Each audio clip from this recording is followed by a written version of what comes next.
I want you to be my family. Marigold, will you marry me?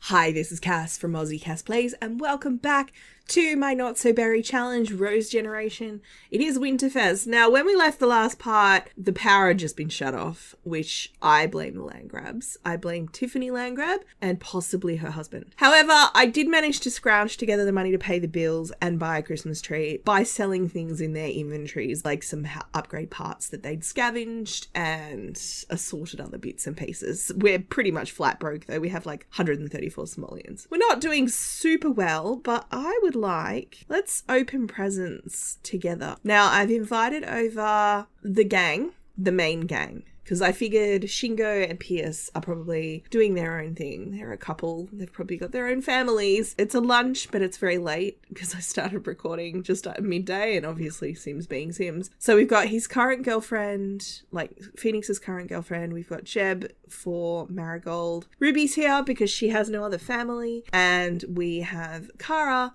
because she has no other family, because she's estranged from her dad's family, which again is the land grabs. All comes back to the land grabs, doesn't it? So I'm going to tell them all to open presents together. I did have Phoenix cook a grand meal already. All right, so we're going to do, I'm not going to spend all of this part on Winterfest, but, oh, a lump of coal. Frankly, Phoenix, that is generally what you deserve. He's trying to be a better human now, but, you know. All right. Let's see what Marigold gets. Oh, usually I buy the taller present pile, but I got the little one because we're broke. Couldn't afford it. Oh, golly gee, she got a slablet. Oh, that's cool. That's like the one that they can do art on, right? Oh, it's like a little computer. It's basically an iPad. Everyone else is getting presents. I don't know what they're all getting, but that's okay. One of the reasons we had no money, I can't remember if I told you guys, was Phoenix got Marigold for her adult birthday a camera because I wanted them to have a good quality camera in the house so I could get family photos and stuff. So I'm going to have Marigold, I think, check in on Ruby because obviously Ruby's had a lot going on recently. There were a lot of mixed thoughts on the situation with Connor. You guys were like evenly split between Connor's trapped in a loveless marriage and maybe he actually really likes Ruby. And the other school of thought was Connor's a creep because he knew Ruby when she was because there's probably about a 10-year gap between them. So he knew Ruby when she was a child and he was like late teen kind of thing. I can see the merits of both arguments. I think even if Connor really wishes he was in a relationship with Ruby, I think he's trapped himself in a situation where I imagine there's a prenuptial agreement in place. I can't imagine the evil land grabs letting her marry Connor effectively. He's not from a poor background, but he's from a normal background. I can't imagine them letting her marry him without a prenup. So if he leaves her, he's broke. So the question then is, is he willing to give up everything and make some really powerful enemies who are kind of already borderline enemies for this family? Because Ruby did hit Connor pretty hard with the insults and Connor doesn't like Phoenix. So, is he willing to basically give all of that up and side with this family so that he can be in a relationship with Ruby? And the second question is, would Ruby ever forgive him for sleeping with her and misleading her about his sort of relationship status? I'm not sure if she would, because the thing is, I think Ruby had a crush on Connor, but I was never sure she was actually desperately in love with him. I think a lot of it was he was the pretty older boy when she was little, and then there was a big gap where they didn't see each other, which in my mind is what makes it less weird, because Connor didn't see her growing up like a brother would. He saw her for a while, and then when he fell out with Phoenix, when they all graduated, he didn't see her all through the teen years and stuff.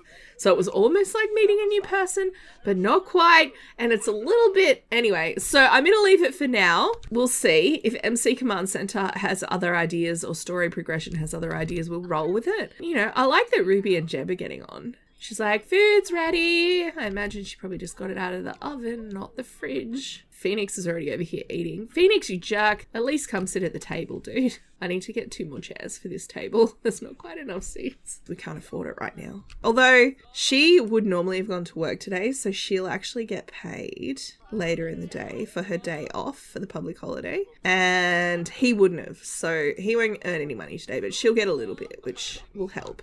I think Phoenix is trying to figure out what Marigold thinks of his new girlfriend. She thinks Celia is pretentious. So they haven't actually had that conversation yet. I expect they'll do that later. I also think there's an awkward conversation that needs to happen between Marigold and Phoenix about Jeb's family. In the same way that the Landgrabs they're not passionate about being involved with the Benez family. I don't think that Phoenix would be passionate about being involved with the Harris family. Mainly because of their like shady kind of implied criminal behavior. He's the president. He doesn't want to get in a situation where his daughter can be blackmailed. Yeah, he's going to be like, so honey, did you have a good Winterfest? And she's like, yeah. And then he's like, all right, I'm going to cut to the chase. She's like, I like Celia. Do you though? I don't think you do. That's not factoring in the sentiments. She's like, I'm going to tone it down. I'm going to say that she said, look, she seems okay. And he's like, well, what do you mean? And she's like, she's a bit, oh, Dad, she's a bit pretentious. She reminds me of Anna. She's a bit stuck up. I think she's stuck up and I don't think she likes me. And he's probably like, well, you have to remember that, it would be hard for her, maybe, knowing I already have a kid and like sort of trying to make excuses, but it's planted the seed in his mind.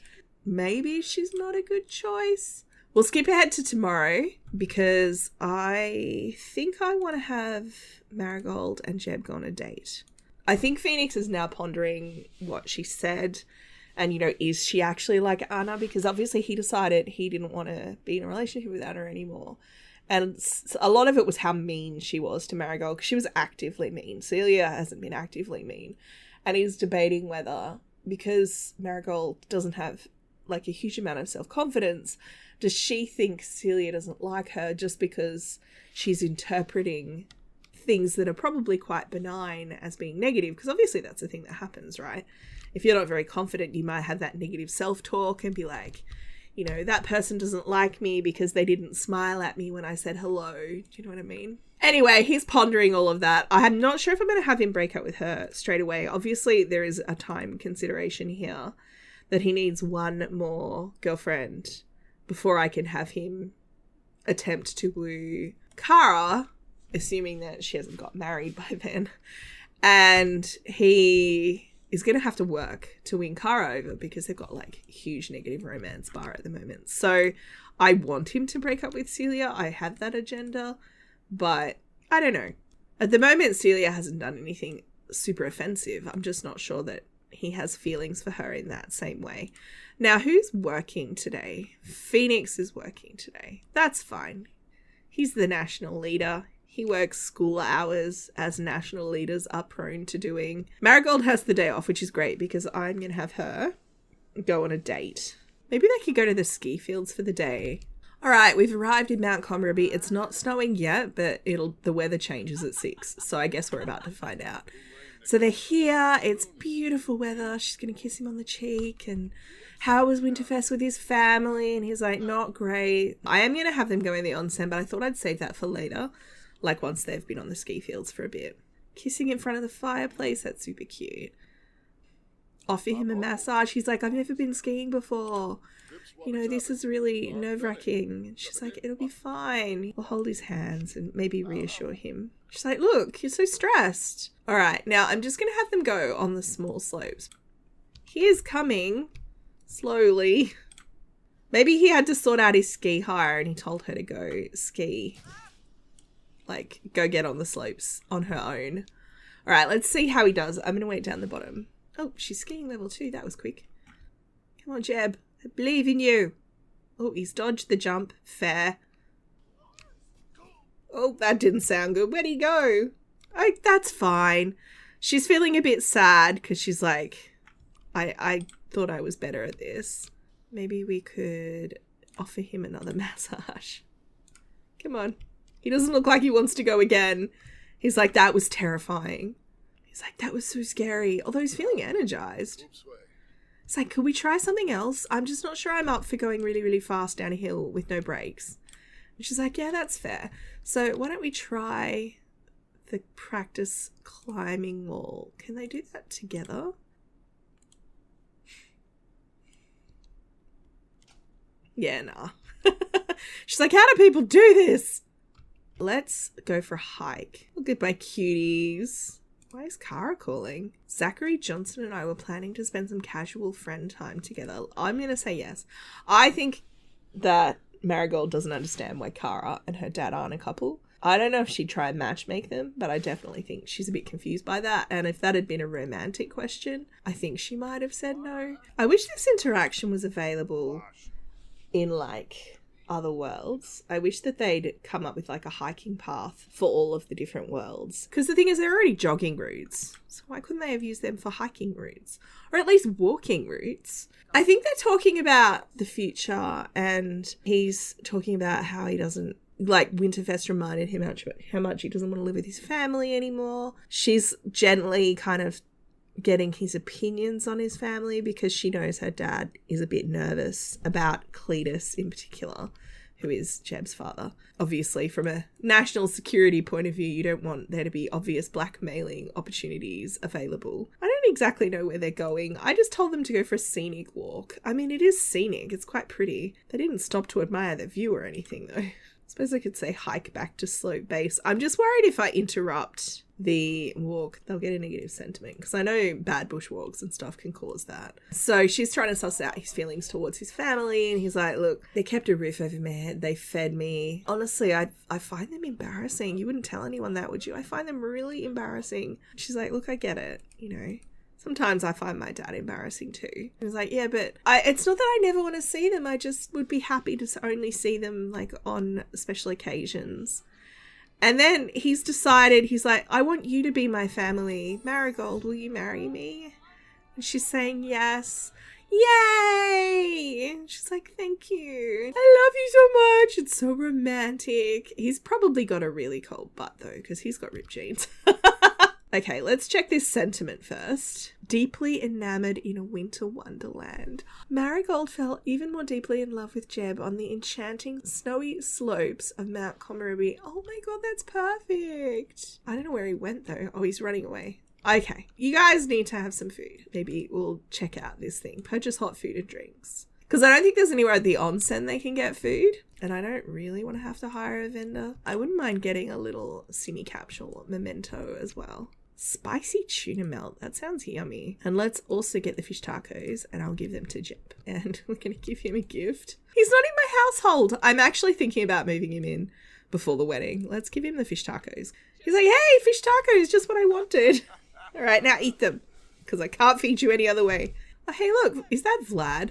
Is Vlad just the vendor of every stall in this save? That is hilarious. I'm going to have them go back to the onsen. You know, I'm actually just going to ask him to move in. This is getting annoying. Where did he go? Then Jeb can move in. Where'd he go? I keep right-clicking. Focus the camera. Oh, he's already in here having a shower. Because the thing is, he was talking about how he didn't want to really live with his family anymore. I don't know if it was intended to be dropping hints, but I feel like that was the kind of end result of it. So she's going to ask him to move in. Then have to have that conversation with her dad. He'll be like, excuse me? Anyway, it's fine. Why don't you move in with me? It's like, sure, if that's okay with your dad. And she's like, yeah, of course it'll be fine. I'm going to take 500 because I don't think he's got a lot of money. It's like whatever was in his personal savings account. I'm certainly not going to loot the rest of their finances. Oh, hey, he's got skis. So he's eating his tacos. Honestly, she's more hungry than he is, but that's fine. He's already had a shower, so I'm going to have her take a shower. And then I'm going to have them go in the onsen together, and then they'll go home because it is a long drive. These guys haven't woohooed yet because she's seen her dad with his revolving door of relationships. She knows that he got pregnant with, Elsa, but, you know, he and Elsa got pregnant with her when they were teens and they weren't ready. And I think it's not that she's a religiously let's wait till we're married. It's a let's wait until we have that commitment. I guess you could argue that it could happen now because they're engaged. I think once he's living in the house and they're engaged, that's probably going to be enough for her. Anyway, I'm going to have them both get changed and then head home. And she's texted Ruby to be like, oh my God, Jeb just proposed. And she's like, that's amazing. So they're getting changed. They're going to go home. She's going to have to tell her dad, hey, Jeb's going to move in for a while. I hope that's okay. I think he would say that it's fine. I actually don't think he'd cause a fuss about it, enthuse about the upcoming wedding. He's a house husband. He'd be so excited about that. It's like, oh my God. Oh my God. We're going to get married. And she's like, I know. That's so cute. I'm going to leave this one here, you guys. I'd love to hear what you think. I'm probably going to leave it like apart before they get married. I'm not sure. I haven't figured it out. I put him in landscaping. I got him in like a weekend career. So for the most part, until they have kids, like he's working but not a lot, and he's going to kind of keep the house. I think Phoenix is probably going to break up with Celia in the next part as well. And then we'll have him have his one more girlfriend quickly. And then hopefully I can then get him to woo Kara, and we'll see how that goes. Anyway, if you've enjoyed, please like and subscribe. You know the drill. Don't forget to wash your hands. I will catch you next time. Thanks for watching.